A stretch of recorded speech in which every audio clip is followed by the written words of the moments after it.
100% ఒక అడ్వకేట్గా దీనికి ఆన్సర్ చెప్పండి సార్. ఇప్పుడు ఒక పార్టీ నచ్చి దాని విధి విధానాలు నచ్చి నేను ఒక ఓటు వేసినప్పుడు ఎమ్మెల్యేల ఫిరాయింపు వల్ల నేను వేసిన ఓటుకి విలువ ఉందంటారా లేదా? మీరు గౌరవంగా ప్రజాస్వామ్యం మీద విలువతోటి మీరు ఓటేసారు.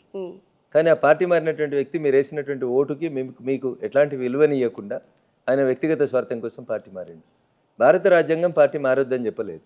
కానీ నా విజ్ఞప్తి ఏంటంటే, మనం నైతిక విలువల గురించి సమాజం గురించి మాట్లాడుతున్నప్పుడు ఒక రాజకీయ పార్టీ ద్వారా మనం బీఫామ్ పొంది ఒక రాజకీయ పార్టీ ద్వారా ఎన్నికలలో గెలుపొందిన తర్వాత నీకు ఆ రాజకీయ పార్టీ విధానాలు సిద్ధాంతాలు వాళ్ళ పనితీరు నచ్చకపోతే దయించి ఆ పార్టీకి రాజీనామా చేయండి.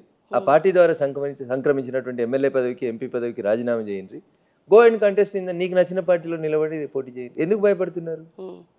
5 ఏళ్ళకోసారి జరిగే ఈ పరీక్షలో ఇంత స్వార్థం ఎందుకు? గెలిచిన వాళ్ళకి ప్రజలు ఓట్లేస్తే గెలిచినాం మనం. ప్రజలకు ఇష్టం లేకపోతే మనం ఈ కుర్చీలు ఉండం కదా, 5 ఏళ్ళ తర్వాత దించేస్తారు కదా.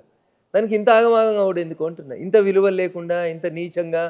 నేనైతే కొత్తగా రాజకీయాల్లోకి వచ్చినని చెప్పను కానీ, బట్ కొత్తగా ఎన్నికైనటువంటి ప్రజాప్రతినిధిగా this my opinion, firm opinion. Party మారాలంటే మారుండ్రి. ఆ పార్టీ ద్వారా వచ్చిన అన్ని పదవులకు రాజీనామా చేసి మారుండ్రి. ప్రజలు మిమ్మల్ని గౌరవిస్తారు, స్వాగతిస్తారు, నెత్తిన పెట్టుకొని ఊరేగించుకుంటారు, మళ్ళీ మిమ్మల్ని అవకాశం ఇస్తే గెలిపిస్తారు. కానీ తప్పుడు పనులు చేసి ప్రజల దృష్టి లోపల ఏదో చేస్తామనుకుంటేనైతే దట్ ఈస్ నాట్ కరెక్ట్. అసలు పార్టీ ఎందుకు మారుతున్నారు సార్? వ్యక్తిగత అవసరాలు, వ్యాపార అవసరాలు, డబ్బులు, అధికార పార్టీ పెట్టేటువంటి హింస భరించలేక మారుతుంది. ఒక కానిస్టేబుల్ వినడం మా ప్రతిపక్ష ఎమ్మెల్యే చెప్తే, అదే అధికార పార్టీ సర్పంచ్ చెప్తే కానిస్టేబుల్ చెప్తాడు ఎమ్మెల్యేకి వ్యతిరేకంగా మాట్లాడుతుంటాడమ్మా. అదే సార్, అడ్వకేట్గా మీరు దీనికి సంబంధించి చట్టంలో ఒక నిర్దిష్టమైన చట్ట రూపకల్పన జరిగితే మార్పు రాదంటారా? సో రావాలనే కోరుకుంటుంది తల్లి. ప్రజాస్వామ్యం పరిడవిల్లాలంటే ఇట్లాంటివి జరగడం అయితే నాలాంటి వాడికి అయితే ఇష్టం లేదు. I don't support such type of things. 100% party ఫిరాయింపు అనేటువంటి దాన్ని నేను 100% వ్యతిరేకిస్తాను. పార్టీ మారు, రిజైన్ చేసి మారు అంటుంది. Better quit the politics. నీకు నచ్చలేదు వదిలేసేయి, రాజకీయం పార్టీ నచ్చలేదు వదిలేసేయి. కానీ ఆ పార్టీతో ఇచ్చిన పదవి కావాలని కోరుకోవడం తప్పు ఉంటుంది. నేను ప్రజలు కాంగ్రెస్ పార్టీ బీఫామ్ మీదనో, బీఆర్ఎస్ బీఫామ్ మీదనో, బీజేపీ బీఫామ్ మీదనో గెలిపించిర్రు. గెలిచిన ఏడాదికి నీకు పార్టీ నచ్చలేదు, వదిలేసేయి, పార్టీని వదిలేసేయి, పార్టీ ద్వారా వచ్చిన పదవిని వదిలేసేయి, నీకు నచ్చిన పార్టీలోకి వెళ్ళిపో. యూఆర్ ఏ ఫ్రీ బర్డ్ కదా. భారత ప్రజాస్వామ్యం నేను ఎక్కడ కూడా పార్టీ మారదని చెప్పలేదు కదా.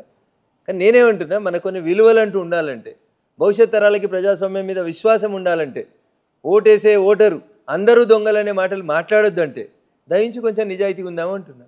What is wrong in it? మిమ్మల్ని వాయిస్ ఆఫ్ ద వాయిస్లెస్ పీపుల్గా చూస్తారని అంటారు. మీరు గెలిచాక మీ ఊరి అభివృద్ధి ఏం జరిగింది? సో టెక్నికల్గా నేను వెళ్ళి నా ఊరికి ఇదంటూ అయితే ఏం చేయలేదు తల్లి. It is a fact. Being an MLA కూడా నేను పోయి నా ఊరికి ఇదని నేను స్వార్థపరంగా చేసుకోలేదు.